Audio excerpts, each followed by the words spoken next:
Wow, it looks like I can go live again. Welcome back.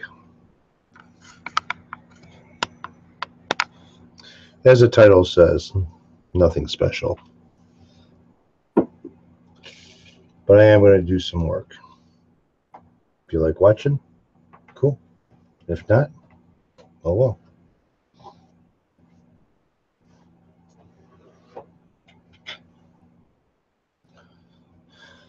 But I do have to do some sanding.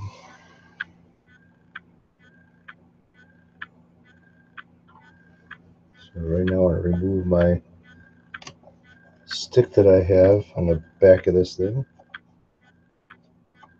Kind of what I use to hold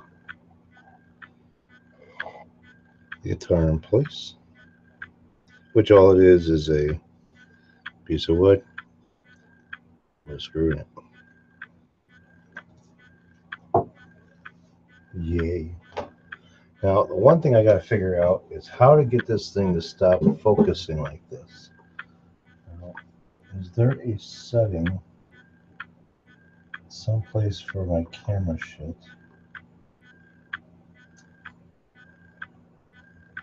There's gotta be something here for that. Let's see.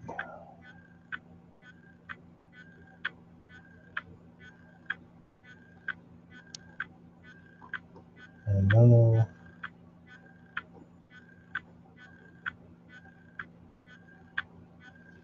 I had a Logitech folder here somewhere.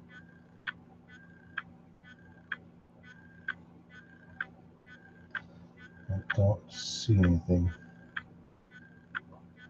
Try to get this shit from pulsing. It's accessories.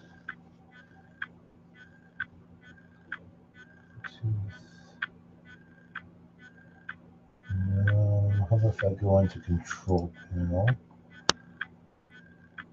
And if I find cameras and let's see, color management, desktop pages, file display, switch users, mouse, not a mouse. I can share from no. Color management, device manager, I don't think that would be in there. Power options, remote and desktop.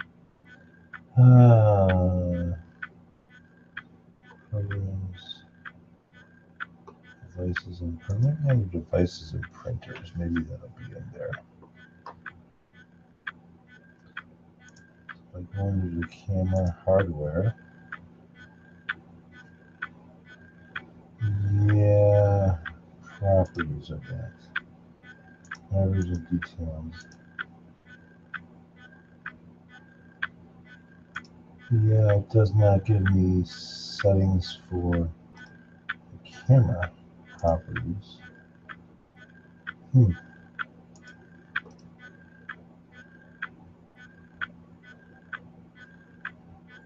Shortcut troubleshooting, yeah. I know you guys might have to bear with me with that. If that's this pulsing thing is going to be like this. If I do stuff, it goes away. So what I'm going to be doing here is something you guys are really going to be interested in. Basically just sanding. Not much is going on. You guys show up, you show up. If not, then you don't.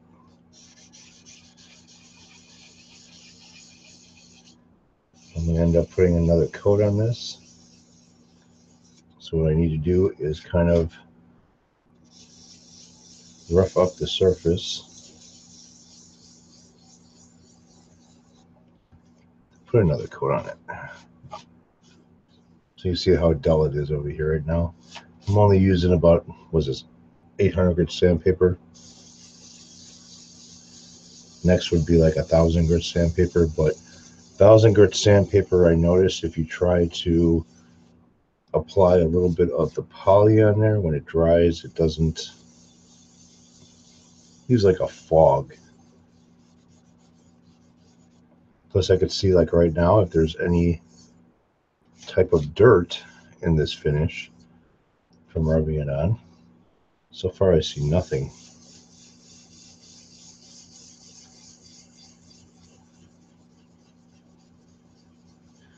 Really wish I could strip this whole body down to wood and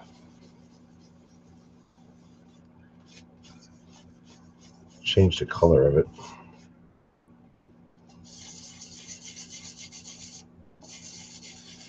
Careful around these edges because you can go through the finish real quick. So yeah, I guess my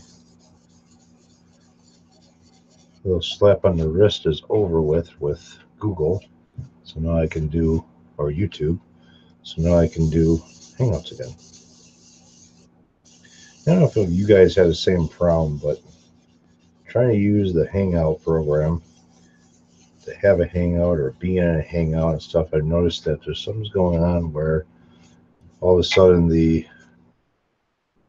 a blue screen.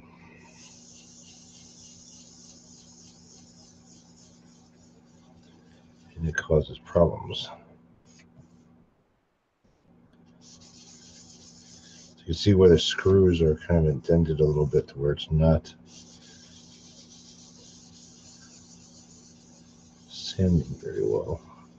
I'm not really too worried about that. So I've got enough finish around the screws that there's enough finish around the screws.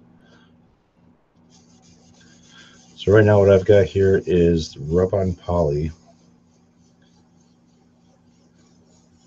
I'm trying to put the last coats of the rub-on poly on this thing. I know I used to get like a lot of shit for the rub-on poly a while back, and it is not a durable finish like the lacquer would be. Okay, rub-on poly is not as durable as lacquer, and you're not going to get a gloss like you would with lacquer as well. But for something that's very easy to apply,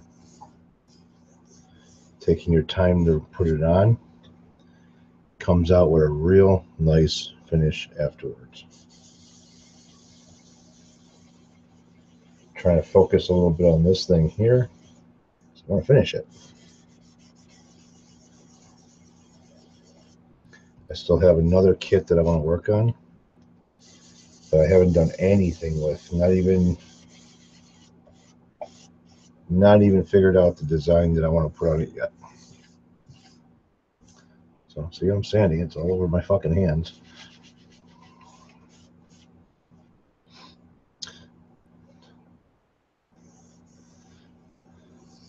So if there was dirt inside this finish right now, you would see a dimple in random places that was the raised spot, and you'd see shiny around that raised spot. So yeah, this went on real clean. I do see a dimple right there, a little spot. Looks like a little piece of hair.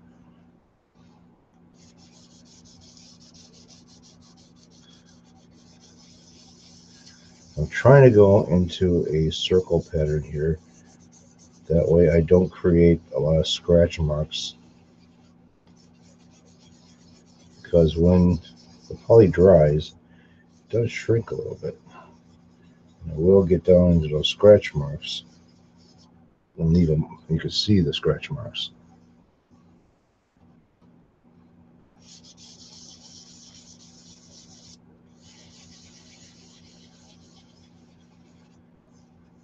And it comes with these bends right here, and you want to be careful with the bends. You don't want to sit on there.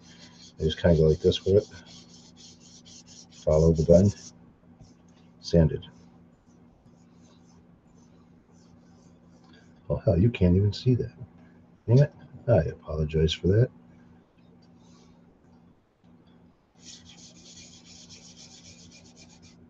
See, I got a little run right there. There's a tiny little run right over here on the side. Very small. Not really concerned with it too much.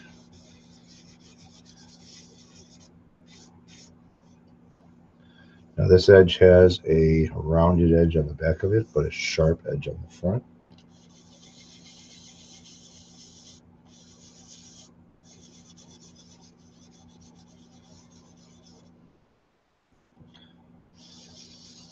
And I am not pushing down on the paper.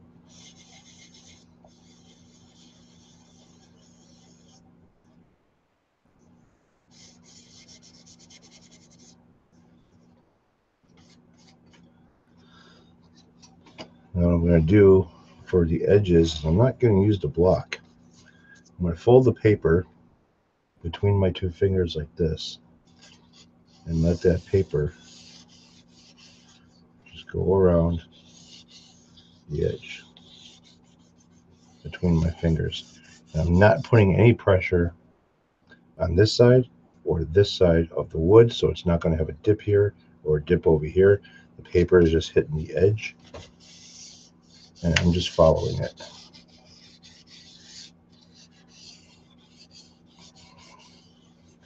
And that should scuff it up enough to where I could sand the other side, the edge of it.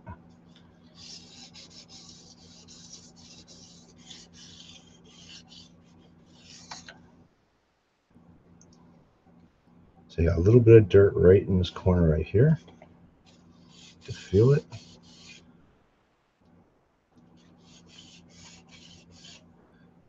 And it's gone.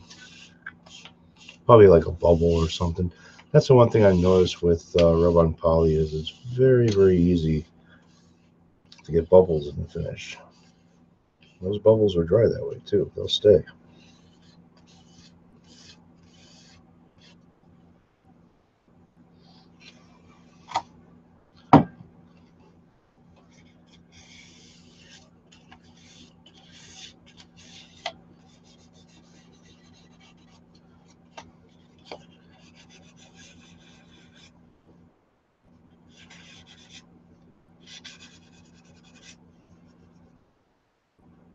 So I let the paper do all of the work. I'm just moving the paper.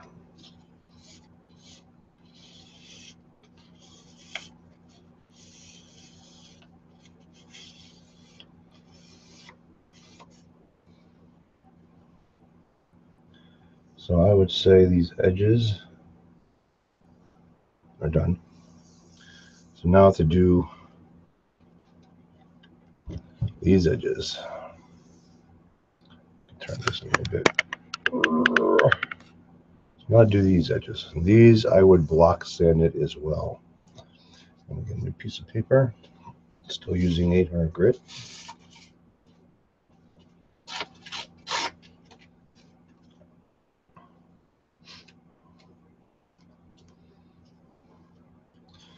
Just leaving it flat and following the contours of the body.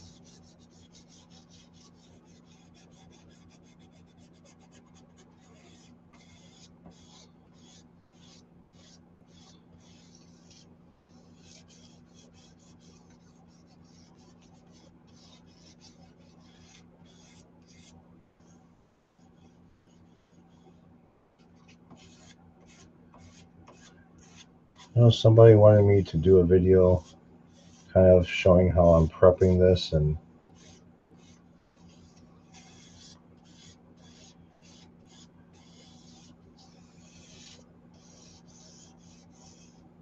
if you start seeing color on your sandpaper, you went too deep, way too deep.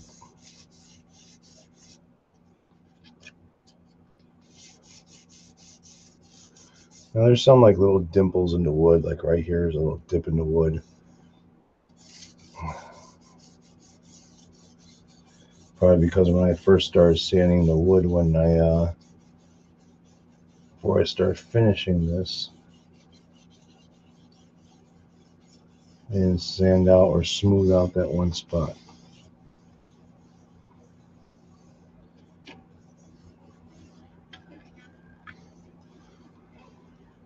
And I could feel it too.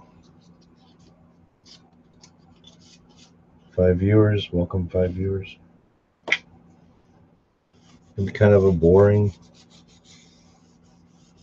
hangout, just like all of them are.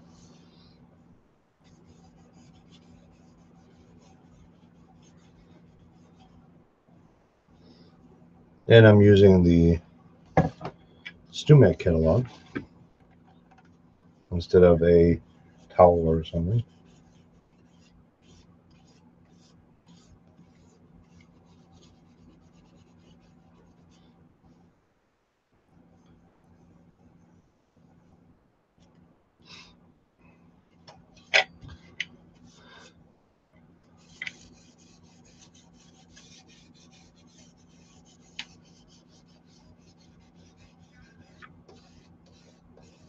Well, the poly will stick to itself, but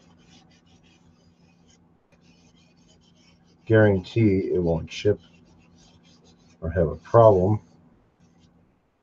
I'll scuff it up. 800 grit is not a bad choice to start with this. Like I said, 1500 or 1000 grit sandpaper.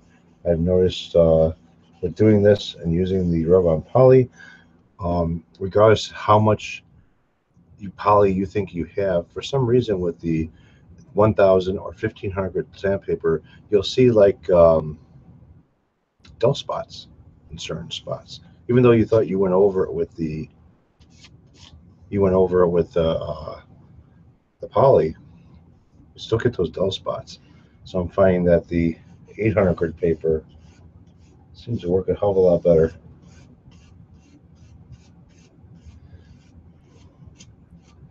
The bad thing about this is like when you get to the horns parts, like the real tip of the horn, you have to be real careful because you can go through that edge really quick. So what I'm using now is a piece of paper that's been used pretty good while I'm doing this. That way it's worn out a little bit. It's not going to cut as quick. And what I'm doing is I'm just scuffing this right now. I mean, you could use probably a Brillo pad to do this as well, but I do not like using Brillo pads on wood. Maybe for the frets it'll be pretty cool, but not for the wood.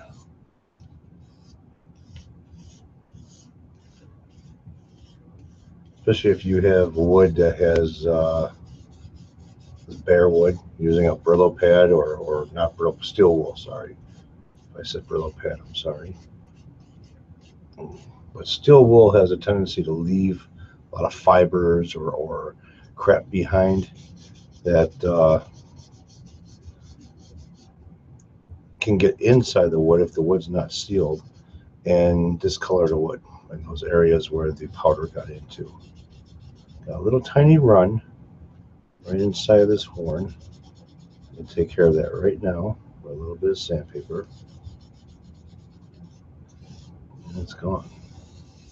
Got a little bit of a run right inside here. Nice and smooth. Now I got the inside of this horn to take care of. And work on the top.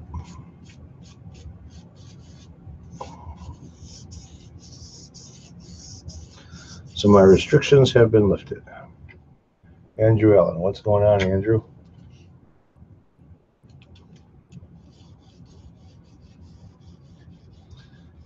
Seven watching in zero chat. Yeah, it's all right. Don't think anyone knows I'm back yet.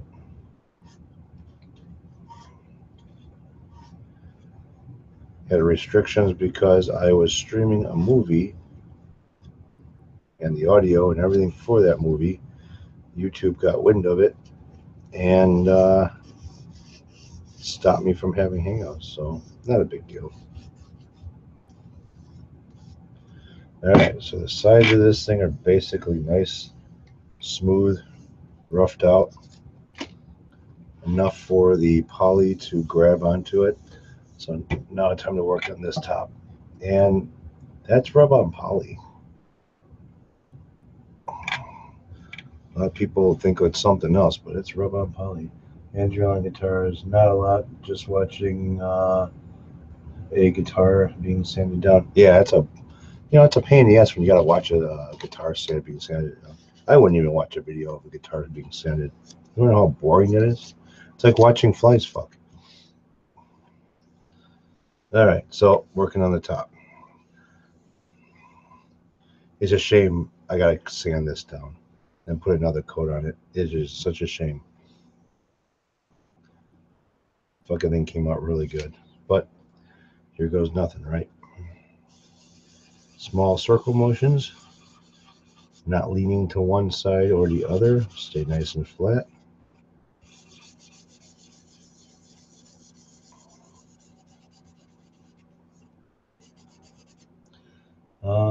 Let's see here, Andrew Allen. I think I might start doing a hangout Friday nights or Saturday nights, something different. Yeah, why not? Have a little fun, do something.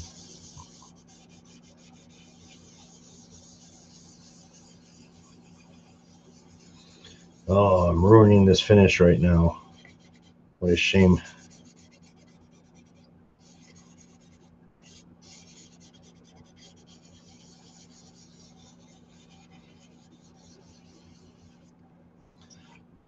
Such a shame to ruin a nice finish like that. So now this area is all dulled out.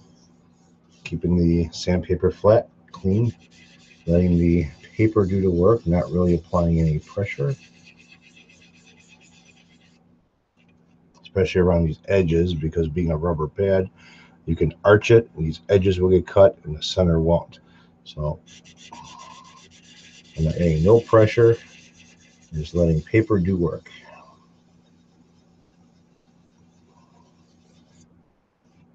This edge is really a nice sharp edge and I want to keep it that way. But when I go and sand that edge, because I do have to make sure that the poly sticks around those edges.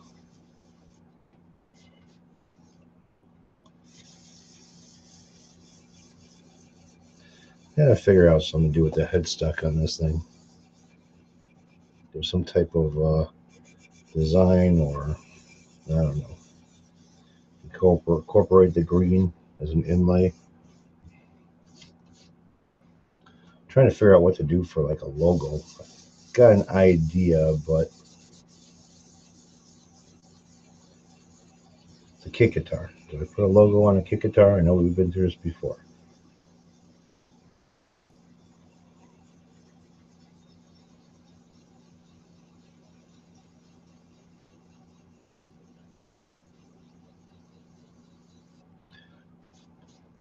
Who's there? George Lackey. Excellent work, bro. Yeah, I know. I'm a little bit too picky and doing this shit to make sure it has a nice finish on it. Tell you what, man, when you're doing something and you want it to make it last long, I mean, Dan Beck has got the Rosie guitar, which is rub-on poly. And I'm kind of wondering how that's been holding up for him. But if I haven't heard any complaints about it, I guess it's holding up for him pretty good. I hope. And that was done with rub-on poly. But I know all the stuff that I still have this one, and all the other guitar I've got, I did it with lacquer, so, and I know how that's holding up.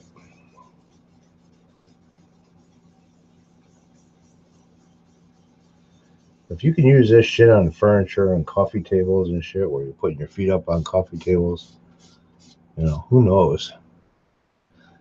And Beck, hello. Andrew, I like how you use the epoxy with the paint to get the colored inlays. I doing something similar with colored paint, and 5-minute epoxy too. You know what? I'm using the epoxy that I'm using. You have like a 15-minute work time on it, and but it seems like that 15 minutes goes by real quick. And once that shit starts getting to where it's like gooey, if that makes sense, there you can't work with it no more. It's done. You leave it alone and let it start setting up. My mistake with these inlays was I put way too much on them. So I had to take off a lot in order to get them down. But you know, all in all, came out all right. I think. Didn't come out too bad. For the now I got dust inside the fucking wood of the fretboard. It's all right. It's already been oiled, so it's sealed a little bit.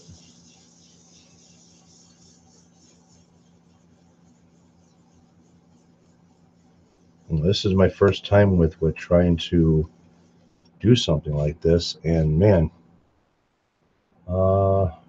Andrew Allen, did you sand down the inlays or scrape them down? Both.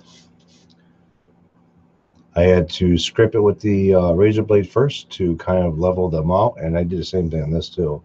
And then I went over it with the sandpaper because I didn't want to heat up the epoxy too much when I was sanding it down, because I wasn't quite sure of what that heat from the DA sander is going to do with it. You know, if it's going to start smearing it, you know, loosen it up and start smearing it. I didn't know what it was going to do with the epoxy. So what I did is I scraped them pretty flush, and then I went over it with the DA sander to smooth them all out. And I am noticing that the inlay for the vine, because I didn't wait very long. Once that outside shell was hard to the touch, I couldn't put my fingernail in it. I started doing the work on it. But I am noticing that the inlay shrunk a little bit in some spots around the vine area.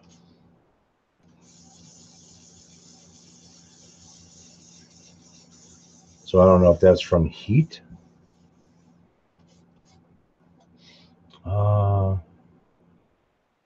George Lackey, oh no, I wasn't being critical at all.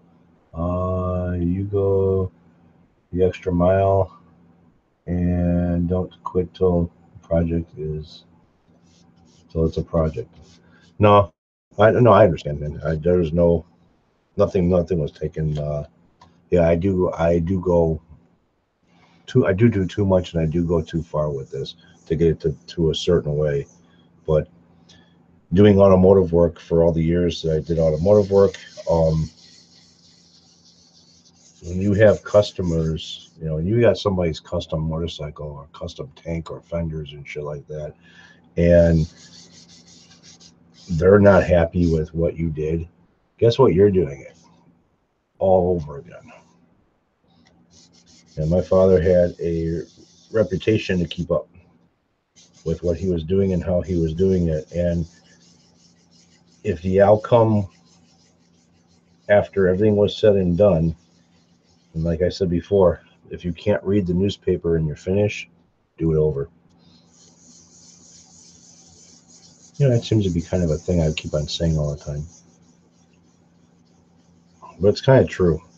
And a lot of these guys, you know, when you're doing a custom paint job and stuff, they don't want to see or feel tape lines or pinstriping lines. That's all got to be like flush with the tank, like it was all done at one time. And when I had my PT Cruiser, I did the same thing. I was real picky, even as my own, but I was real picky of how it came out after I did the final buffing on it. And if I didn't like something, well, I kind of went back and corrected it. I just got to be real careful around these edges.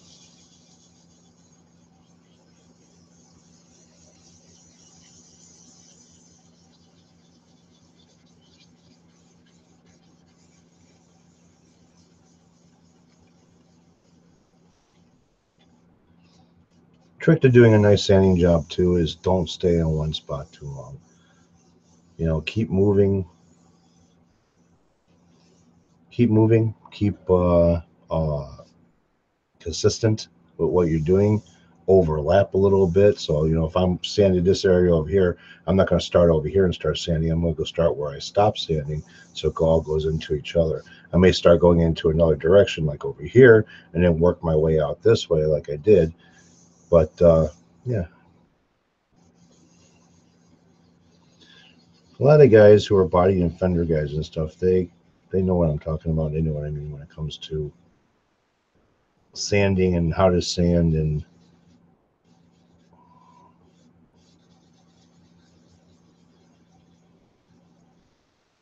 I could be using a 600 or 400 grit sandpaper, and I could go through this real quick.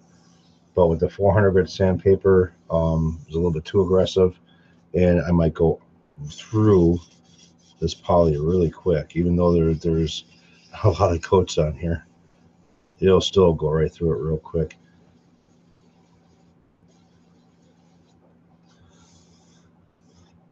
In automotive,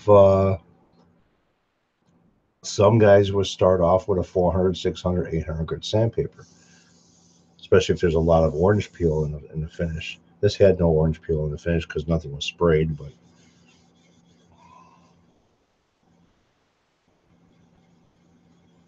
then they'll go into their 1500 or 1000 grit and 2000 grit, 3000 grit, 4000 grit. 4000 grit is like, you know, that buffer has no work to do at all if you use 4000 grit sandpaper.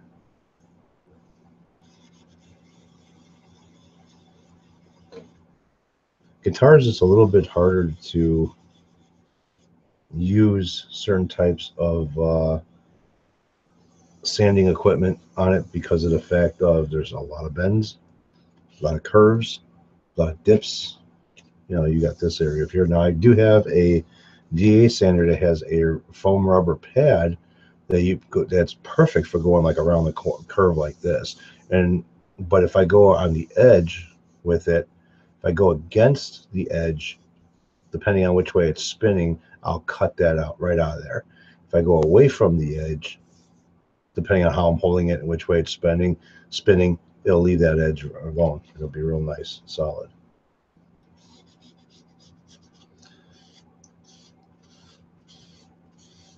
Now what I'm doing here is I'm just scuffing this edge without losing the sharpness of it. I'm not putting no pressure at all around this edge. The paper is doing the work.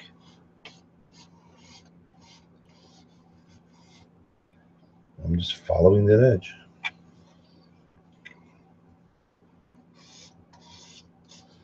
Let's see, Andrew. The glaze coating you are using can go over paint like enamel.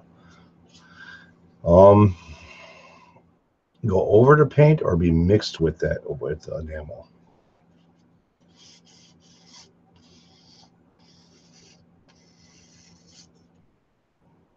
Because I've been using acrylics.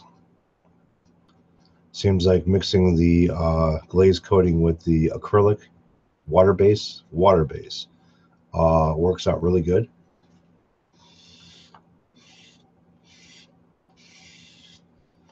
But if you have something that's already painted and you're putting a glaze coating over it, the way I've been doing this is usually with a stain, which are just a powder form that you mix with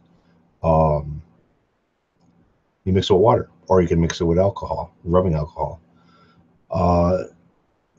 It can when you use the glaze coating. I'm not too sure of like all the stuff you can use with glaze coating, but stay away from oil base. Glaze coating does not work very good with oil base at all. And I found that out the hard way.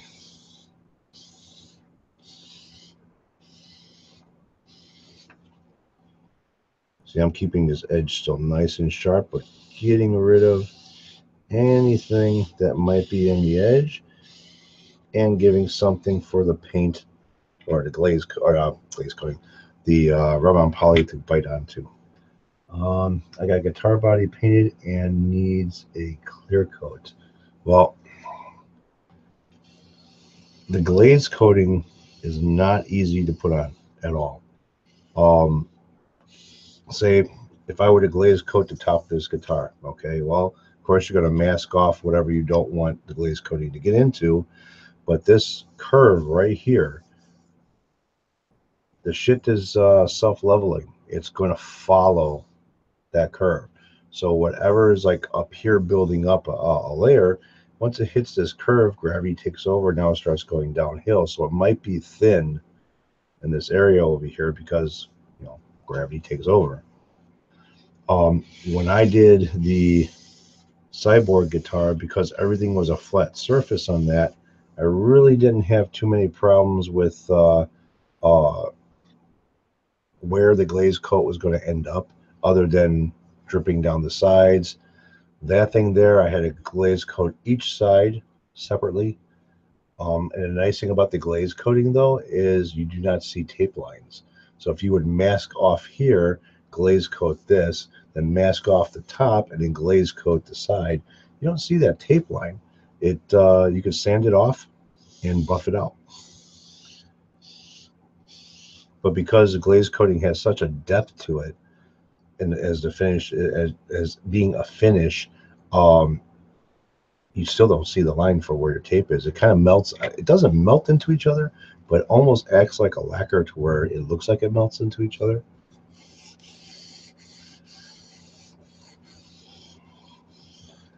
Now, the one thing that I've seen with glaze coating, and I've seen this on acoustic guitars, the sanding sealer that some companies would use would be a glaze coating or some type of an epoxy coating.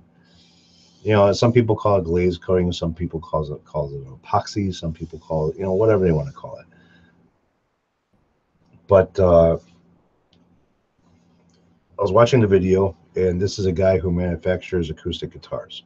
So you have a lot of flat surfaces with some curves in it, not so much angles or bends like you know this here, but it has a lot of curves in it. And what he was doing when he started off on the back of the guitar, and he ended up using a rubber squeegee, pouring a little bit of glaze coating on the back of the guitar, and using a squeegee and spreading it around real thin, and using it as a grain filler. Now, after he got done spreading it out really thin, it actually dried with a little bit of a gloss to it. Very thin coat, but it had a little bit of a gloss to it. And before, I can't remember what he used, what he sprayed on top of that, if it was a lacquer or what. But after he sanded it down nice and flat, he sprayed it, and the damn thing came out beautiful. Now that had a lot of inlays, a lot of wood inlays in the body of the guitar, the acoustic guitar, and it worked out really nice. It really worked out really nice what this guy did. I'm not really an acoustic guitar guy, but if I were to do a kick acoustic, which I know nothing about, I would do the same thing. I would use a glaze coating on it. And I thought about doing the same thing with these things here, doing a rub out glaze coating on them first, really thin coat, because you can always route, you know, all this shit out. You can always route it out with your Dremel or router or whatever you got.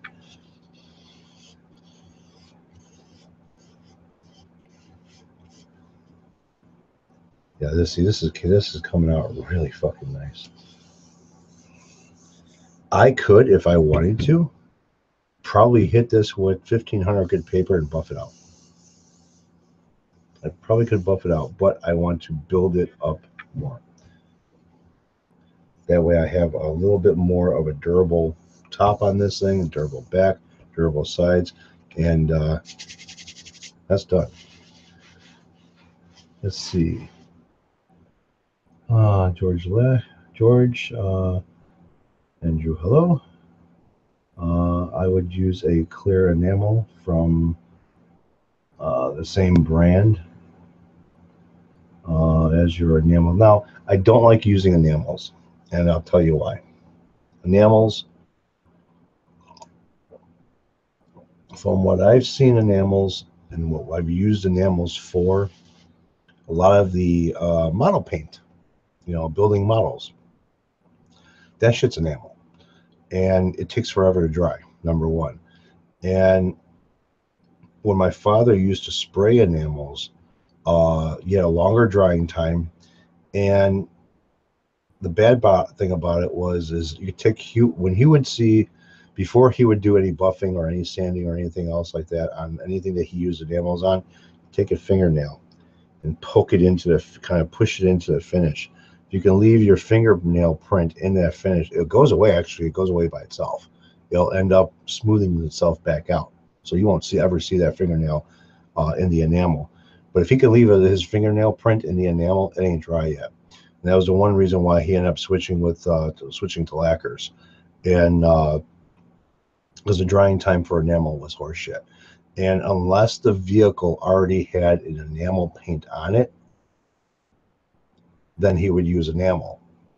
If we were stripping a car down to complete metal, because you can't spray lacquer over enamel, you create paint stripper.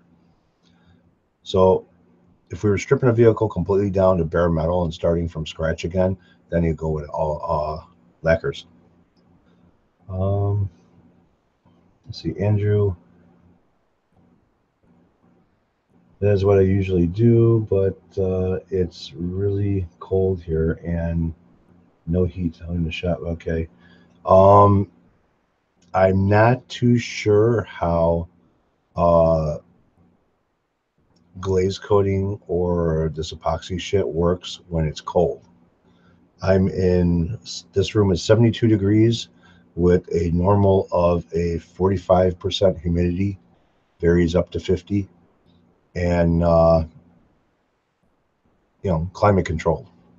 I've never used it in anything colder or anything hotter than 72 degrees in here. Now, occasionally I'll get to like 71 or I'll get to maybe 68, but that's about it. As far as like something being like 20 degrees outside and say 30 degrees inside or 40 degrees inside, I'm not too sure of how the epoxy will cure itself. I know epoxy resin will get hot when it starts to go into the curing process, but I'm not too sure of its outside surroundings, if it does anything with how it's going to cure. So that I can't quote me on that one. By no means am I an expert on any of these finishes, but I've been using them long enough and been showing you guys the results, and how they've been working out pretty good. Now, Lance Moss has the Cyborg Guitar, which is the first guitar that I coated the whole body with epoxy resin, glaze coating, whatever you want to call it. And I gotta tell you, you want to make I mean, this is kind of like exaggeration, but if you want to make a body of a guitar bulletproof, use a fucking glaze coating or epoxy resin. That shit, it takes a lot to dent it. Scratching, it doesn't scratch as easily as I thought it would. Even with trying to cut it down with sandpaper and trying to make it to where for buffing, that was a pain in the ass to sand it down the buff. But after it was buffed out, I went through all the stages of buffing. That fucking thing shined nice.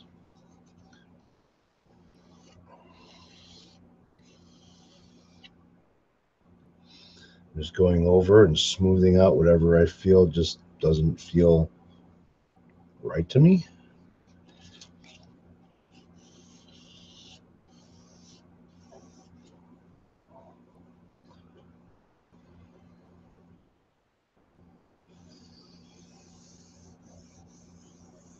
You could try maybe, Andrew, if you have a piece of wood and you got some spray laying around of enamel, coat the enamel, let it dry, or spray the enamel, let it dry, coat it with the glaze coating or epoxy resin and see what happens.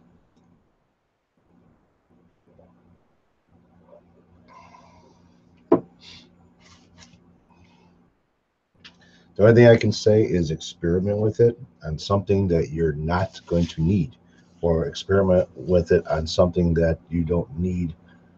Uh, David B. Spraying a guitar would be rude. Joking. Yeah. The only reason why I like some of these kits is, like, say for the instance, this one here. All right.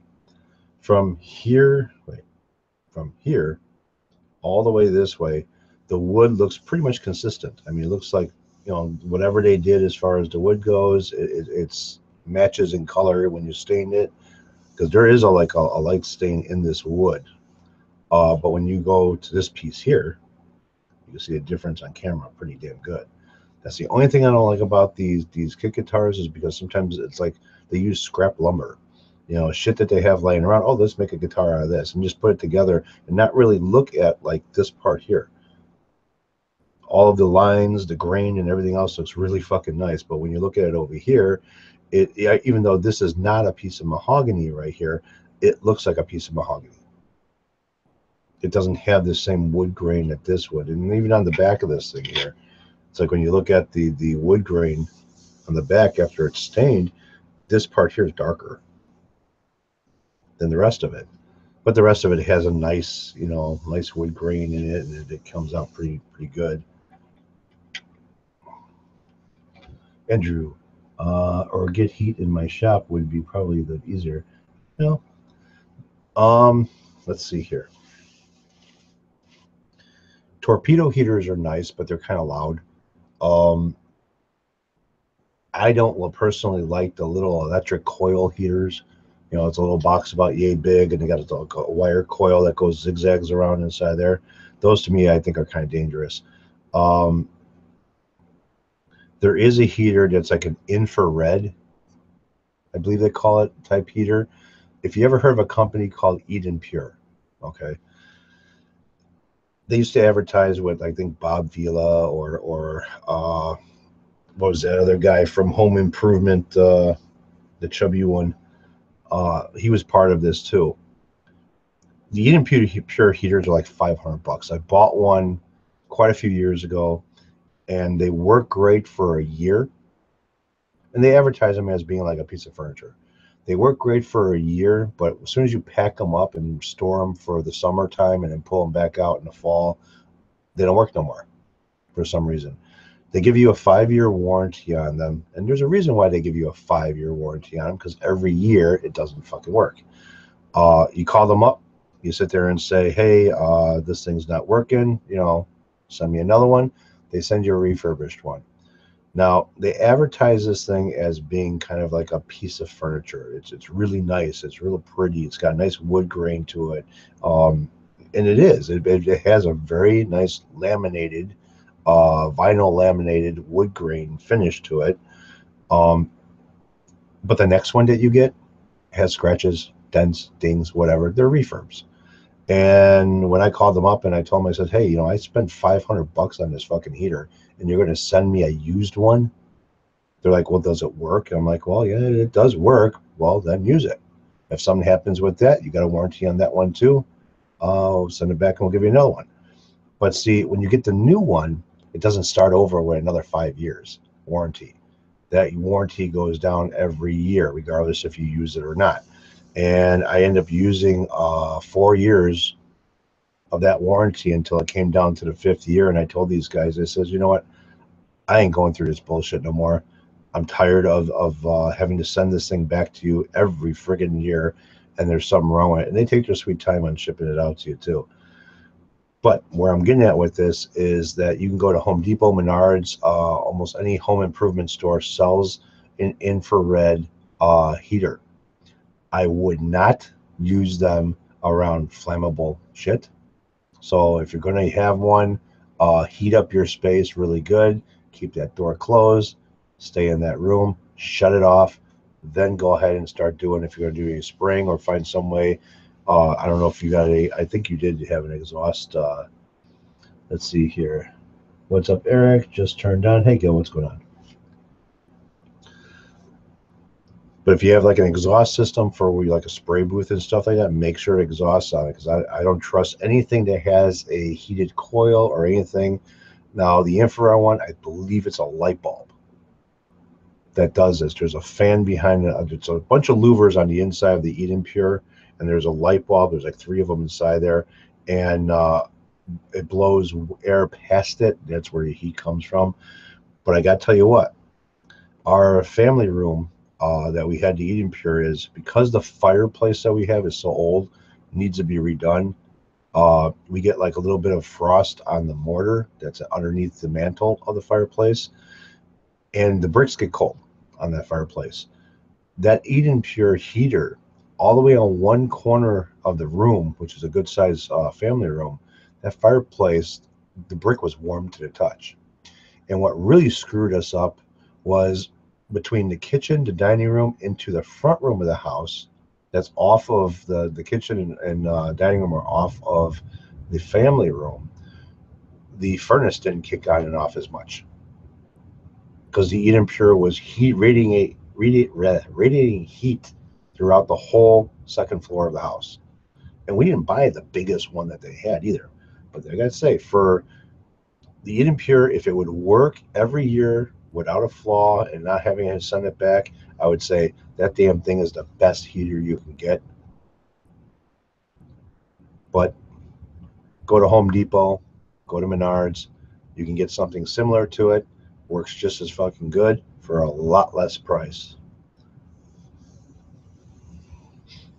And we got a furnace in our garage too. I'm having a cigarette if you guys don't mind. This is the only cigarette that I've had today. So I'm having another one right now. Otherwise, I've been using the vape. So I've been doing pretty good with the smoking. Bronchitis thing kicked my ass pretty good. Actually, the bronchitis scared the shit out of me pretty good. To where, I got to get rid of this cigarette. But I tell you what, it is not easy. And I've been actually, for the past 2 or 3 days, I haven't been doing too good with the smoke or the vaping thing. Been kind of doing a little bit bad with the smoking. But today, again, my only cigarette of the day, one. So I'm doing all right with that.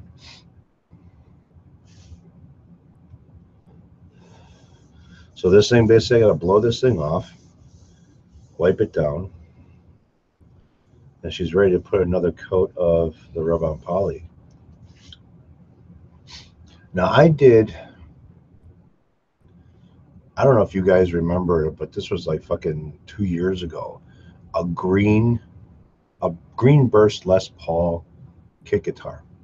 I did this a long time ago, and I bought this. I can show it to you. I still have a can down here.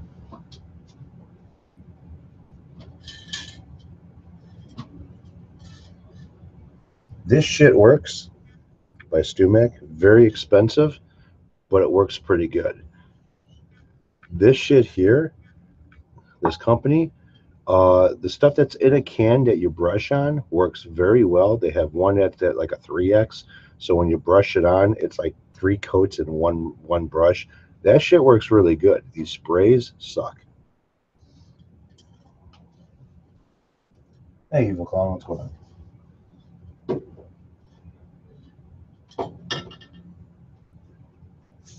Now there was a guy on Homies. There was a guy, I can't remember what his name is, but he was showing it's a spray can that has got the activator and whatever, the paint or hardener or paint or clear or whatever is in the top part. The activator is in the bottom part of the can. Somehow you break it or do something to where it activates the two, mixes them together. You shake it up. You got one shot with this stuff. Got to use it all in one shot because it does not have a very long shelf life. But the shit looks great, but it's very expensive to use. And I've been trying to find. I still have the guy's channel. I can't remember what his name was, but I got to bring that up and check it out again. Some of you guys know what I mean, but some of you guys may not.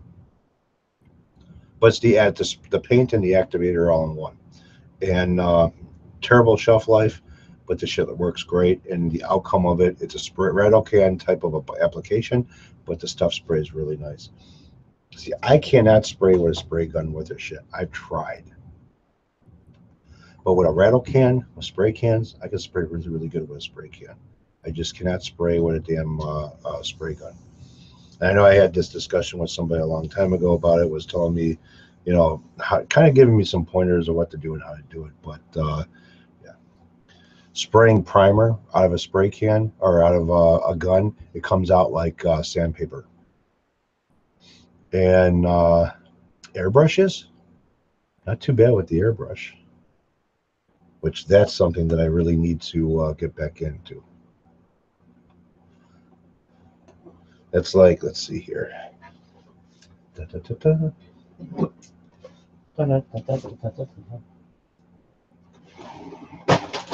Oh boy. Oh, it's on the other side. No, my father moved things around on me.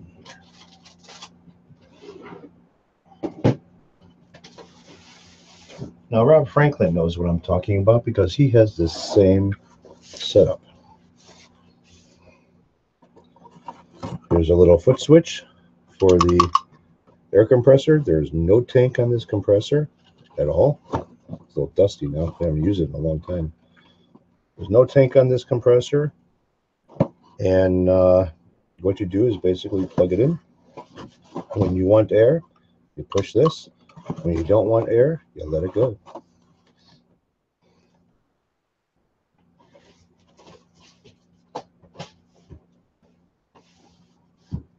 And also,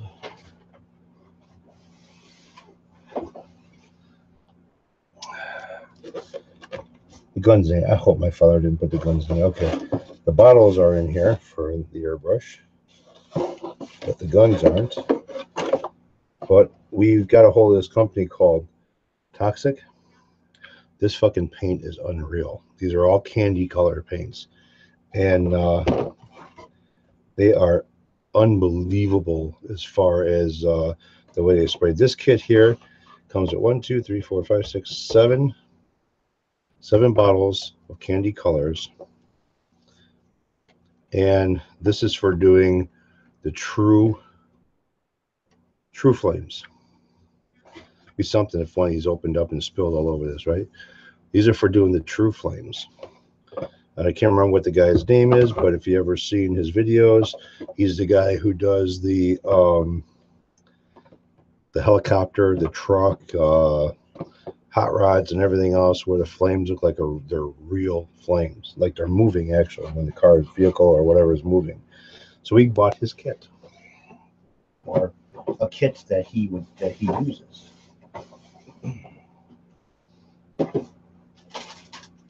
We used it one time. Actually, we used it a couple times. And the first time we used it was on a, oh hell, it's on one of my videos with the Harley Davidson motorcycle. It kind of came out more mechanical than it looked like a true flame. It looked more mechanical. But from a distance, it looked fucking beautiful. When you get up close to it, you guys saw too many sharp lines from using the stencils. Let's see here. Lance. Don't mix Duplicolor and Rust-Oleum.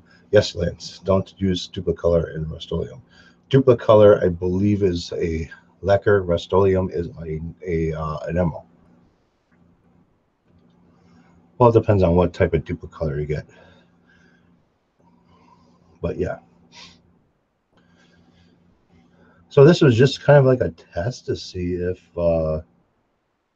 basically to see if this hangout thing was working. I guess my thing is lifted and I have a hangout now. I can do a hangout.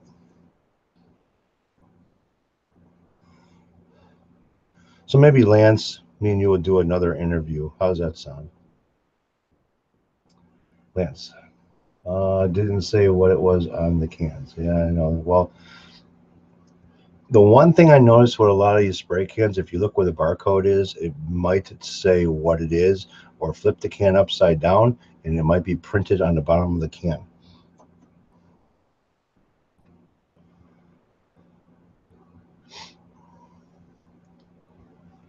This stuff here, I gotta say, this is what I've been mixing in with the And I got the 2 bottles that I've been using right here that I've used for this.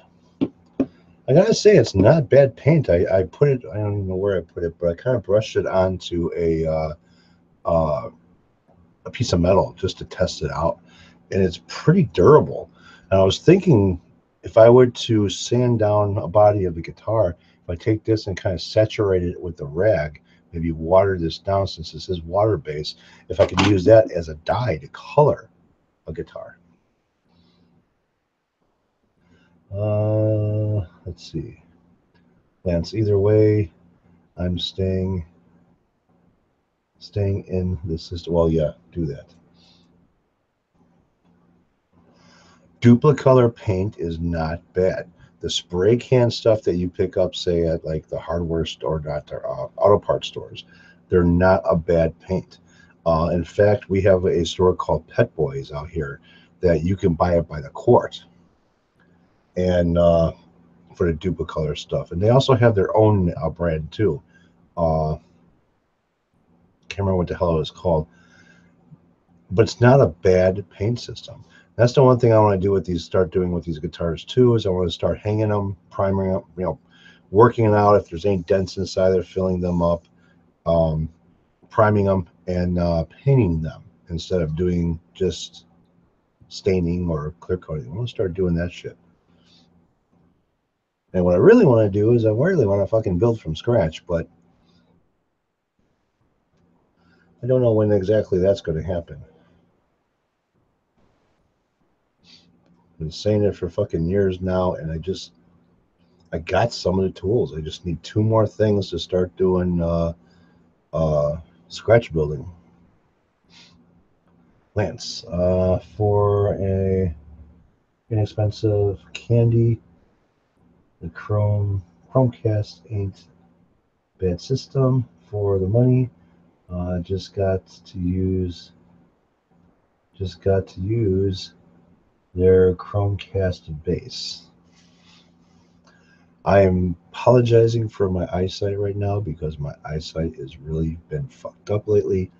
So reading what you guys are saying, it's very small print from a distance, but I can see it. But if I get any closer to what I am right now, it's fucking blurry and I see double. So glasses. Time for fucking glasses. That's what happens when you get old. It fucking sucks ass. So I'm going to make a little bit of noise right now, if you guys don't mind. But first off, I got to do something really bad because it's starting to hurt. Ah, that felt good. Yeah. I know. Wasn't true. Wasn't a real one. So let me put my beating stick back onto the body of this guitar. Make sure I get the right, put it back in the right hole.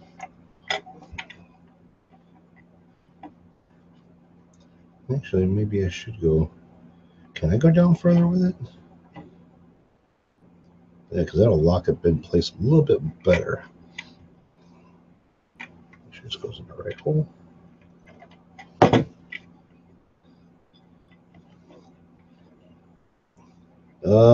No, that won't work because that'll end up swinging too much. Let's see, Dave's World of Fun Stuff has got a new video up. Cool. Something to watch later. Glasses. Mother sucker. You do need them. That's what she said. Yeah, I know I need them. Don't remind me, please. All right. My screwdriver. Yeah, it sucks getting old. Glasses. What else? See, when you get older, glasses, prostate exams. What else? What else is there that we have to go through when we get older?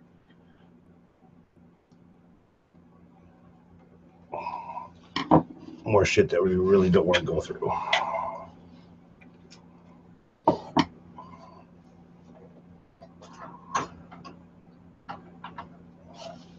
There are some tools missing off of my rack behind me, and I wonder if they made it to the garage somehow.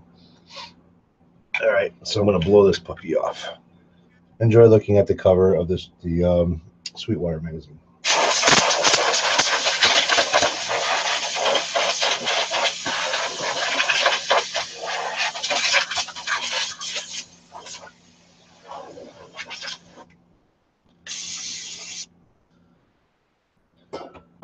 Now, the bad thing about blowing shit off in a small room, you have to wait for the dust to settle. I have 10 watches now. Well, that's pretty cool. Thanks a lot for watching.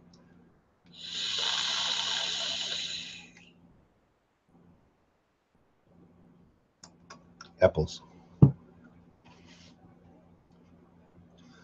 I tell you, I used to give my buddy a lot of shit for fucking vaping. It's like, oh, you know, what type of cotton candy or watermelons or cherries or apple pie or whatever the fuck you're smoking now. And now I'm doing the same shit.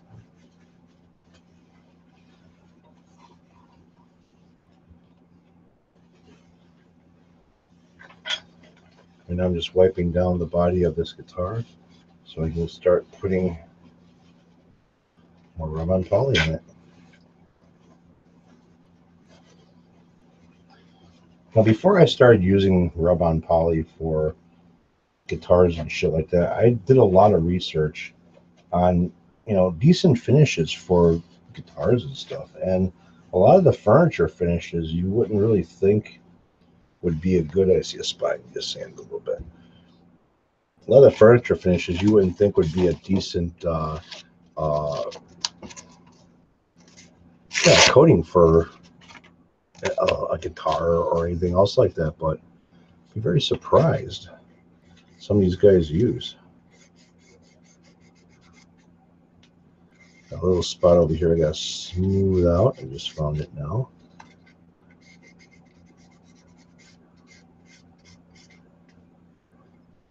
All right, good. That's good enough for me.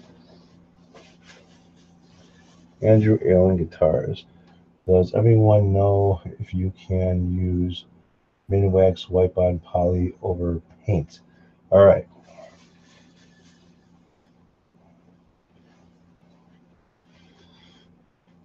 If you're using a flat paint, or if you're using, put it this way, you could put it over almost any type of a paint, as long as that the paint has been sanded. You know, if you put some scratch marks inside it from 800 grit sandpaper or 1000 grit sandpaper to give that poly something to stick to, it will work. And how do I know this? Because I have done this before. It's not going to give you the same look like a lacquer would, a spray down lacquer. But if you do it the right way, and you do it in a way where you just take your time, you can get it to look like what this thing did, and possibly get away with not even buffing it.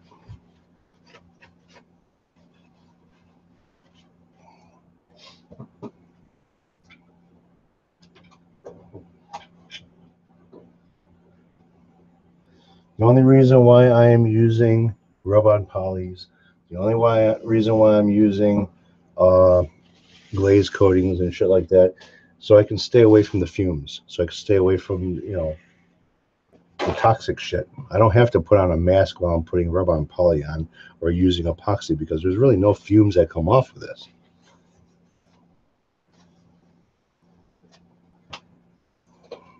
See, what time is it? Oh, it's getting close to dinner time. Well, I'm not going to put the poly on right now because I'm going to take my time to do this. It's getting close to dinner time. I'm going to have to make my famous twice baked potatoes.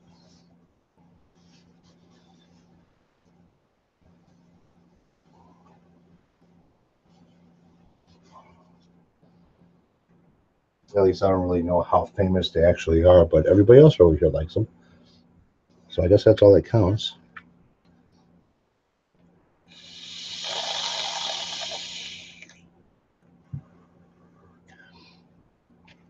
The only thing I can say, Andrew, is look it up online before you try it to see what kind of success people have had or what kind of disasters other people have had.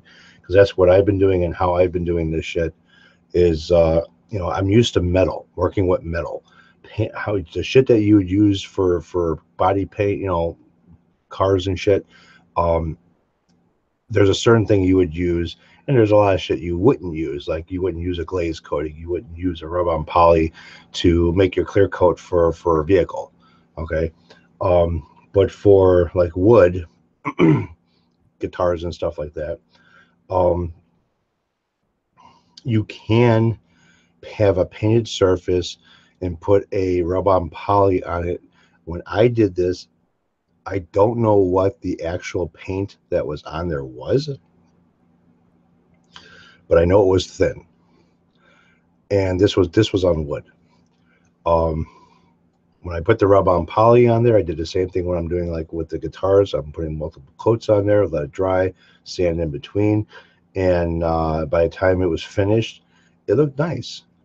And basically, what it was is it was a table that I did, and it came out really good.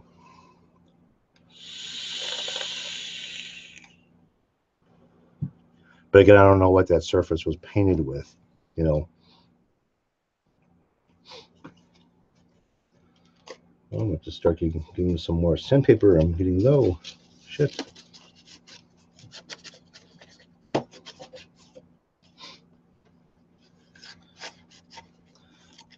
Yeah, I'm buying all my own shit for sandpaper because I don't want to use what we have in the garage just in case we get a project. I don't want my old man to get pissed off that there's nothing inside the cabinet, even though I do have to replace the 220 grit sandpaper that I used.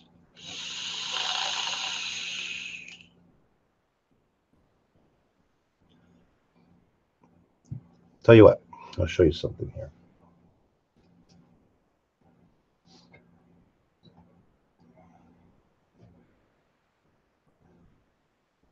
If you guys are into vaping or want to get into vaping,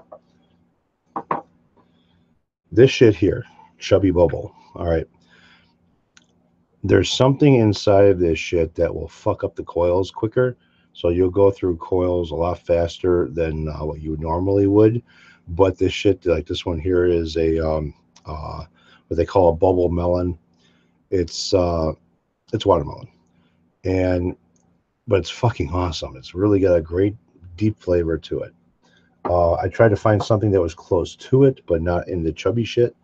And this one was the only one I could find that was close to it. But this is a strawberry one. This one's also really good, but the flavor is a lot stronger in this Chubby Bubble stuff. This one here is what I'm using right now. Yeah, this is what I'm using right now. It's kind of like an apple flavor to it, and like a green apple or something like that. Real good flavor. It's not too bad. I like it. It works pretty. I mean, it's pretty good. Another one that I found is this Aqua Pure.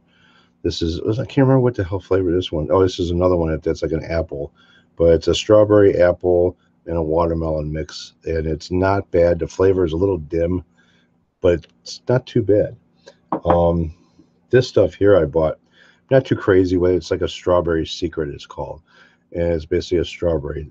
This company here, you see the little skull. They sell these juices in this skull that's about like this big, and it's glass. And I just want, I'll drain the fucking, I'll buy it and drain the shit out of it. I think it's like $40 or $30, something like that. I'll drain the shit out of it and I just want the skull. Because I was thinking about doing is cutting that skull in half, coating the inside of it with a transparent paint and putting some LEDs on and incorporating it into the body of a guitar. That's just my thought that I would do on it.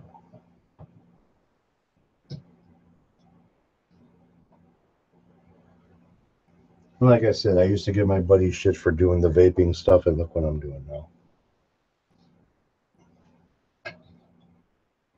But my problem is I'm using a 3% or 3 milligrams of nicotine.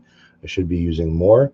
That way I can probably stop smoking entirely by using more nicotine. But I tried using a 6 as far as the nicotine goes, and it kind of started making me feel funny. So I went back to the 3.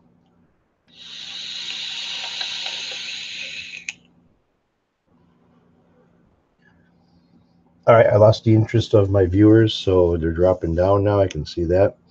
And basically what I'm going to do is I'm going to go do dinner. Who's this? Let's see. Evil White Clown Punk. Why would I want to start vaping? I quit smoking 3 years ago. Good for you, man. Good for you. I've been trying to quit for 3 years and haven't had no success. I quit, start again, quit again, start again. Cut down, smoke more. Yeah, up and down the roller coaster. Good for you. It's Lance. I still say you should start dipping. No, I dipped when I lived in Tennessee. I don't want to do that shit no more. I don't think dipping is yeah. You know, I go to make out with the missus or something like that, and she sees all this brown shit stuck in between my teeth. Yeah, I really think that would look fucking sexy, don't you? But anyways, guys, since I'm dwindling down in my viewers, I've been losing their interest because there's not a guitar sitting here, I guess. I don't know. But what I'm going to do is I'm going to get dinner started. I got to throw some steaks on the grill. Fucking 20, what is it, like 27 degrees outside right now over here. I'm going to be out there grilling. And I got to prepare my twice baked potatoes, which I throw them in a microwave first, then fucking shell them, and then mix a little bit of butter, sour cream, pinch of salt, and throw in some shredded cheese. Use the hand blender, mix it all together. Take all the filling. I'm basically making mashed potatoes. Take all the filling, put it inside of a Ziploc freezer bag, cut the corner off, and I use that to squirt inside of the. And if I really want to get creative, I will take the frozen package of broccoli with cheese and put the filling in there, put the broccoli cheese in there, and then put the shit on the rest of it on top of it for the filling. Not too bad. All right, guys, you all take it easy. Thanks for watching. Thanks for stopping by. And maybe soon I will end up doing something a little bit more. I'm trying to get this done. I really want to get this done. Cool. Enjoy your meal. All right, Gil, Lance, Clown, Andrew. If I missed anybody else, I apologize. You guys take care. Have a good one and enjoy.